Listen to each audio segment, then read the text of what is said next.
Hi peeps and welcome back to CRACH. Today we are going to see how you can win games on TeamFight Tactics, the new game from Riot Games. And I gotta say, I really love this game quite a lot. It's really fun to stream, it's really chill, you have to use your brain and you need to be lucky as well. And as you know me, I am oftenly lucky in games. Over the rest we're not going to talk. So I would say let's go straight to the video.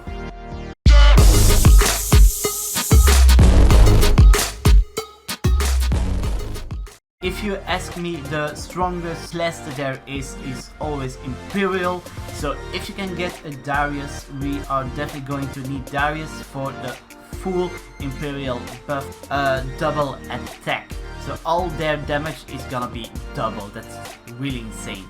But if you got 4 of them, all Imperial champions are going to do double damage. I don't know, man. I don't know why people are still telling me like, yeah, but Glacial is really strong. I'm like, come on, Glacial is annoying. Glacial is annoying when they hit you. But if you got a Draven that is like throwing an axe and one-shotting or two-shotting everything, it doesn't really matter, right? And if you ask me what to combine it with, there are different options. I really like the demons because they're gonna use mana drain, so that's really strong. That way your opponents aren't going to be able to use their ultimates. Which I'm always going is the Phantom. It's so easy, you just need 2 Phantoms. The one that I'm always going for is Kindred, because Kindred can save your team. I put it together with the Draven and the Swain, that way they're gonna be able to keep going. And then it's gonna be Mordekaiser, because Mordekaiser is one that you can get from the start. It's actually really easy because you can use Mordekaiser together with Draven to get the Knight buff. And it's also really useful because Knight buffs is reducing 20% if you got 2 Knights, so that's useful. And it's also a Phantom, so Kindred and Mordekaiser for the Phantom buff. A little bit harder to do, but if you can combine Imperial with Nobles, you win. End of story, you win. If you can get the full bonus, well, not the full bonus, you need 6 of them, that's impossible, together with the 4 of Imperial. Well, it's maybe possible, but I wasn't able to do that because then you need 10 of them. That means that you're going to need 4 petals and level 8 as well.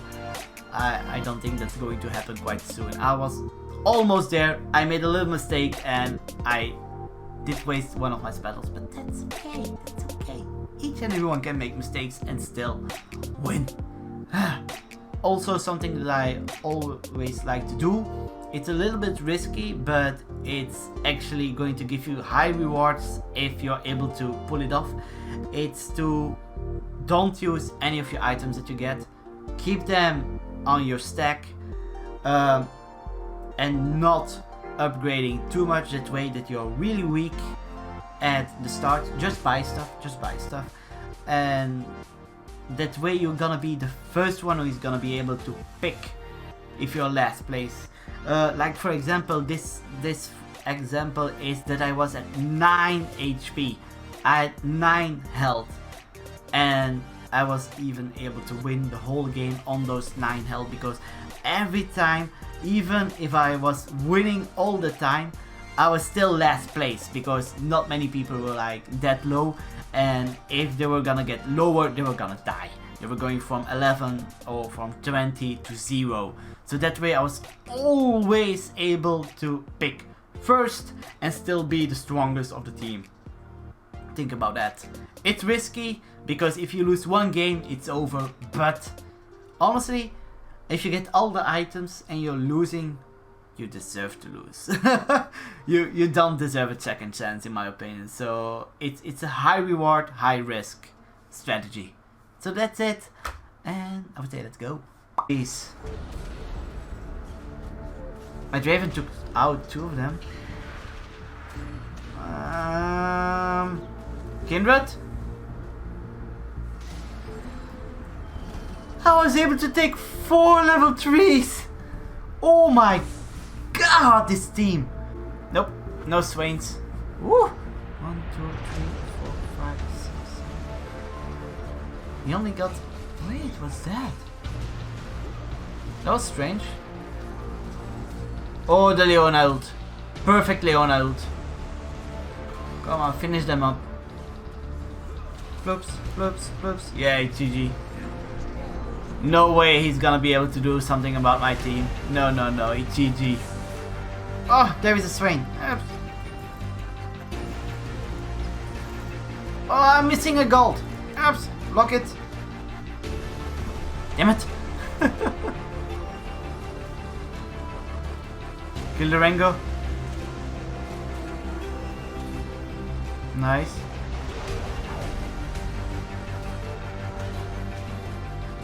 Oh, that's going to be a close one. Ooh. Yes. Ooh.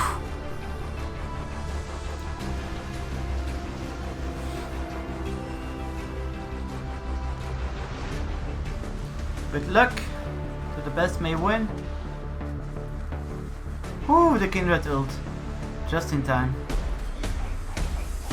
Kill the Warwick. And clean up.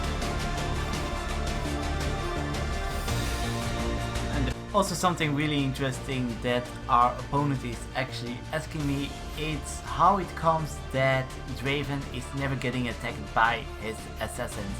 Well, the reason for that, peeps, is because the placement of my Draven.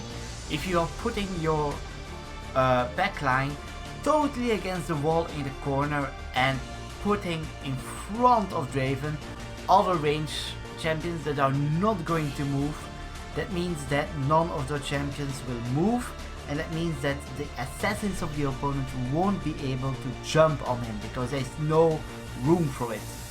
Something that he could have done, that I'm not going to tell him of course right now, is that he could have put his whole team farther away from my Draven. That means that Draven did have to make a step before he could auto attack on the enemy team. And that way, because he moved forward, his assassins are able to go behind my Draven. But because he didn't do that, my Draven didn't have to move and there was no room for his assassins to get even close to my backline. And that means that they did jump on my tanks every time, and that was, yeah, my whole strategy about that. Remember that if you're playing with assassins or against assassins. Raven, but like I told him, oh wait, whoa, what was that? I won? He wasn't able to defeat the dragon. Oh, that's sour. That's really sour. Okay. It's actually fun that we were able to go until the Elder Drake. It doesn't happen that often that games are taking that long. Oh, but that was an awesome game, man. I'm really happy with that game. Only thing that I was missing was to get Swain to level 2. But it doesn't really matter, right? I think we got enough already. So yeah, the Noble Imperial combination is actually the best thing that I got so far, I think. It was really strong. So yeah, really happy about that. So I really would like to know, what do you peeps think of my builds that I'm using? What do you think of the strategy that I'm using? That I let myself loose at the start so that I'm able to pick items at the start and yeah, focus on the items actually, and then buying all the champions that I can get, because I don't know which one are gonna come up later, so I want to be able to have a big choice to pick from. And the thing is, yeah, you sell them for the same price that you buy them. That's maybe something that Riot is going to change, that when you buy something and you sell it, it's gonna sell for 1 gold less. That's something that I can see them do, because you're able to, yeah, you're not losing anything for using that strategy, and it's actually a really strong strategy. The only thing that you're missing is like the bonus gold that you get for getting each time 10 until 50 gold, but at the start it doesn't really matter, honestly. As you could see, I didn't need the money because I didn't need to get any level 3 champions.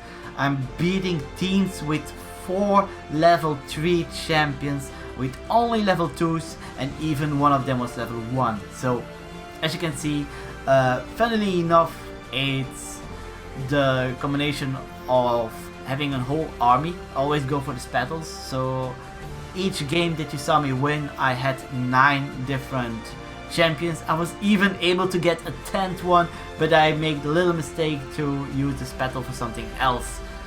So that's quite a shame. I was hoping to show you guys 10 different champions, like having the whole army. But it didn't happen that way. I hope that you peeps did also enjoy it, and I hope to see you next time. And do not forget, I'm CRACH, and I'm out. Bye bye. Whoop!